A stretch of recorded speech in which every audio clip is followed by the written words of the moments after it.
Uh, hey, all, welcome to my channel. It's been a while. Yes, it's the new month or sort of new month. I missed out on the month of March, unfortunately, because well, I didn't miss March. I didn't get the new Brewhouse beer from the Beer Club from BJ's Brewhouse and restaurants for month of March because I was busy. But it's 2 months basically for the beer of the month. So I'm reviewing one part of the beer basically, which is through the cans, where they give 4 cans and then a 16 ounce, or sorry, a 1.9 liter.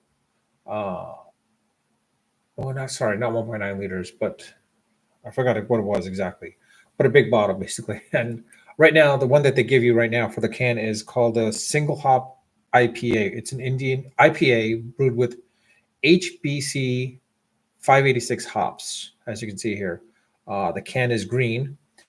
I'm assuming the fact that it's green is because it was the month of March, and so it was St. Patty's Day around that time. So I'm assuming that's the reason why. Uh, Basically, the description as it shows here right now is the second a medley a medley of tropical hop flavors with pleasant dank notes. The second release in BJ's Beer Club series of single hop beers is brewed with 5 editions of experimental hop HBC 586. I don't know what HBC 586 is. If someone knows, please let me know in the comment section. That'd be great to know. Um, so let me put this up here so I can actually see. This exciting new hop delivers a medley of tropical fruit flavors: mango, guava, lychee, citrus, and pineapple, along with dank, woody, and herbal notes. Of course, it's 1 pint, 6.8 alcohol per volume, and 53 IBUs.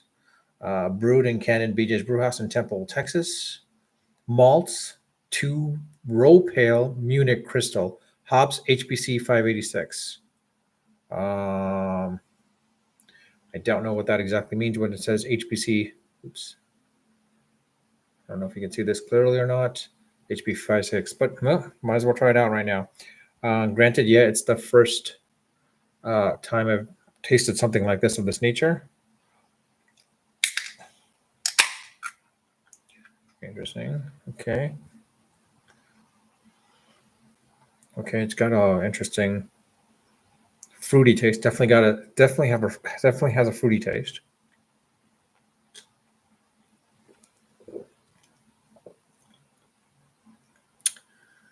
Uh,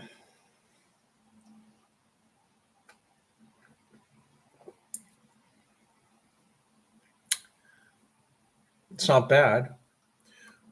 Rating it 1 out of 5 stars, I'll give it a 3. It's got the hoppiness. I can taste that. It definitely has an IPA taste to it. It reminds me of another beer though. Blue Moon. That's what this reminds me of. The taste is so similar to a Blue Moon. I am so shocked and surprised.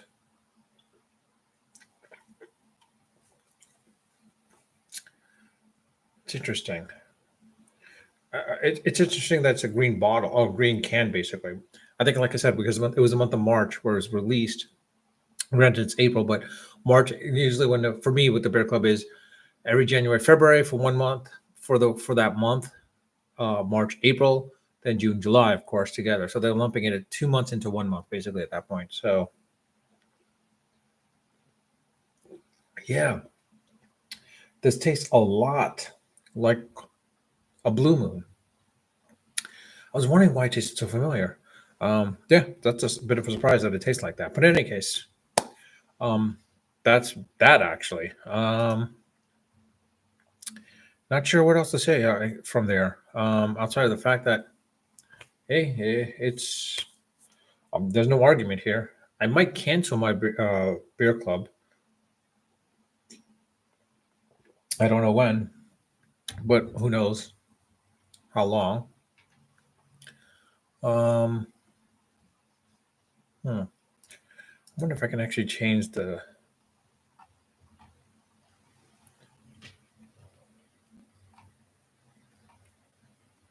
No, you can't change the camera. Okay. That kind of sucks. I wish I could change it in real time, the camera, but I guess not.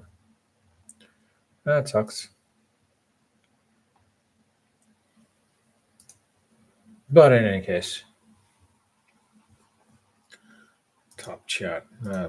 I know no one's on, so it doesn't really matter. Well, no one really comes to my channel anyway. So, but for those that do, I thank you for that. If you stay on for long enough, like I said, I would give it, out of 5 stars, a three stars basically, because it's so similar to the citrusy blue moon without the lemon or tangerine, I guess, that they put on there.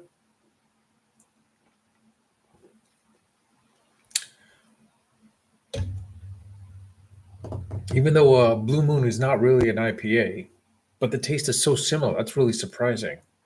But in any case, what else can I say about that? Not much, to be honest. I mean, yeah, that's what I give it for taste. I mean, the decoration wise, I mean, it's a green can. I should have probably opened this up on St. Patty's Day, but I wasn't here for St. Patty's Day. I was in Mexico, ironically enough. Um, and you might ask why? Well, for personal reasons, more than anything else. I was down in Mexico City for personal reasons. That's how I thought, yeah. It says mango and guava. I don't taste the mango at all or guava. I do taste the citrus aspect of things, but the lychee and pineapple, I don't taste that at all. In any case, it's a live versus an actual recording of the review. A recording of the review. All right. The 6.8% alcohol is kicking in a little bit now. But then again, I will admit I've had some beer before earlier today. Not this one. It was just it was a stout. Um, I had a stout in the fridge. I was like, you know what? Let me open it up, and drink it. Uh, Surprisingly enough, for 2 months, it still survived in the fridge for 2 months. Though beer does have a shelf life. Let's not forget, beer does have a shelf life. So let's not forget that. Um, hey, the Mets won. At least I think they won. I know they won the first game yesterday. Let's see if they won today. Maple Leafs clinched their 8th straight playoff berth, of course. Yep. What else? What's different compared to the Islanders? Or sorry, not the Detroit Tigers. The New York Mets played the Cincinnati Reds.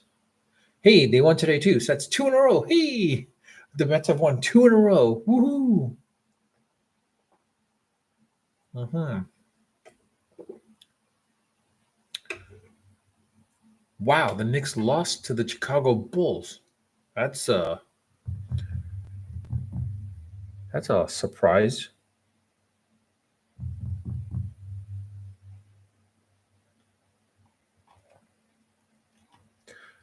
Sorry, I'm just like looking at the Athletic. I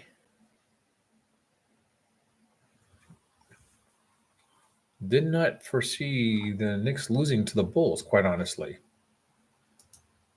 I think after hearing the news about Randall has changed them a little bit. I mean, the Bulls are a play-in team, basically. Let's put it that way. They are the play-in team. The Nets possibly could have had a shot, but I think they don't anymore. The Hawks have that 10th seed. So it'll be interesting to see how that works out.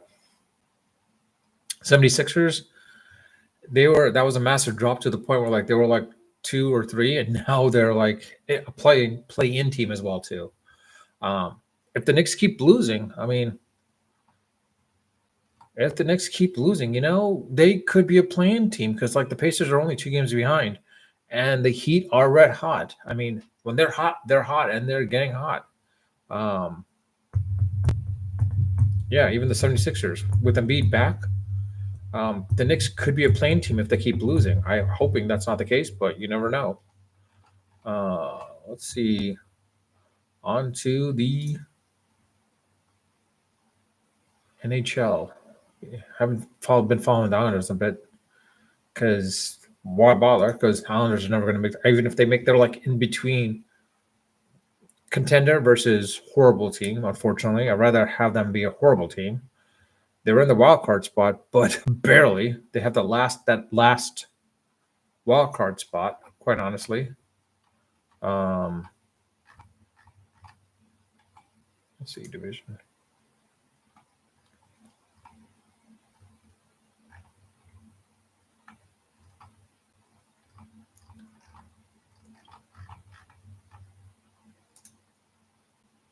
Yeah, it's the Islanders make it. I'll be surprised if they can go far. I mean, Patrick Roy. I hope he's as good as a coach he can possibly be, and like extract as much play he can, and yeah, if he can extract as much as he can from this existing team, that'd be great. But you're praying for a miracle, quite honestly. Let's be honest. You're praying for a miracle at that point. Let's see, on to the MLB for a second. Well, Shohei Ohtani, of course, is doing really well. Whoa.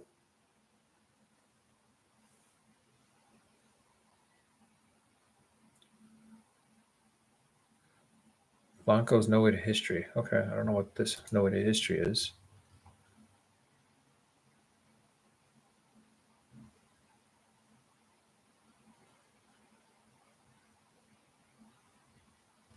Pitch clock history. Okay.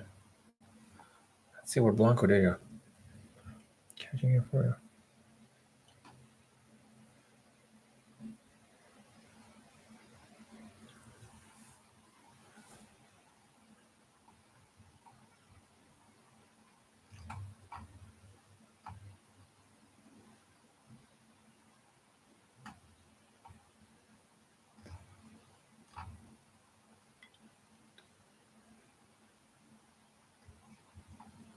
Anywho, yeah, it's pretty much that.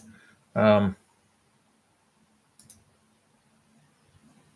might as well end it right here, actually, to be honest with you, because like there's not much to it. I was like doing a quick review. It was supposed to be a quick review, and then of course, if you're new to my channel, when I do lives, I have a tendency to go off and rant about whatever I can rant about, whatever's at that moment of time. Congrats to the women's South Carolina team in the Final Four, making it to the finals. I think Iowa, of course, is going to beat UConn in this case. Let's not be surprised about that. So it's going to come down to South Carolina versus Iowa. It'll be interesting to see how that plays out in the finals for the women's basketball. Tomorrow, of course, is the Final Four for the men's collegiate. It'll be interesting to see how that works. I'll say this: I can see North Carolina State beating Purdue. I think if Eddie is contained, Boilermakers are a one-trick pony. If they contain him, I think they got it. UConn, I think, is just going to win outright. Of course, I mean, let's be honest. UConn is red hot. I don't think anyone's going to stop them at this point. What else can I say about this? For those in New York, yeah, I'm not in New York, but for those in New York, I mean, I was working, not in a team call or anything like that, but my parents called me from New York, and they said that there was an earthquake, and I was like, "What?" And then I turned on the TV and CNN, and lo and behold, it was an earthquake, 4.8. Fortunately, nothing big, no tragedies, not much of an aftershock, which is good, thankfully, and no structural damage of any sort. So that's pretty good at this point as well, too. So I'm really happy. I'm thankful for that. It could have been far more worse because let's put it this way: New York or the tri-state area of the Northeast is not built for earthquakes. A lot of the structural buildings there, their structures are not built for earthquakes. They were built for high winds and such. So it's fortunate there was no structural damage. I mean, let's be honest. I mean, New York is on a fault line, but it's not a fault line that's very active compared to what here's out here on the West Coast. So that was a bit of a surprise. But with that, I'll leave it at that. Again, once this channel, not this channel, once this video goes permanent, you're welcome to leave a comment in the comment section. I do read all my comments and I do respond to them when they require a response. Let me know your thoughts. If you are a Bear Club member, I would love to meet up. As I said in my other videos, for BJ Beer Club members, especially in Orange County. I would love to meet up with them because it's very hard to find beer club members and discuss and talk, whatever it is. Because like in New York, I used to be part of a beer club, and it was great talking to people and such, meeting up with them. I was interacting with them quite a bit, even outside of the bar. It was great. I only have kept in touch with one of them, but outside of that, it's been good. But with that, I'll leave it at that. As always, unfiltered, unedited, and of course, as always, unrehearsed. Until next time.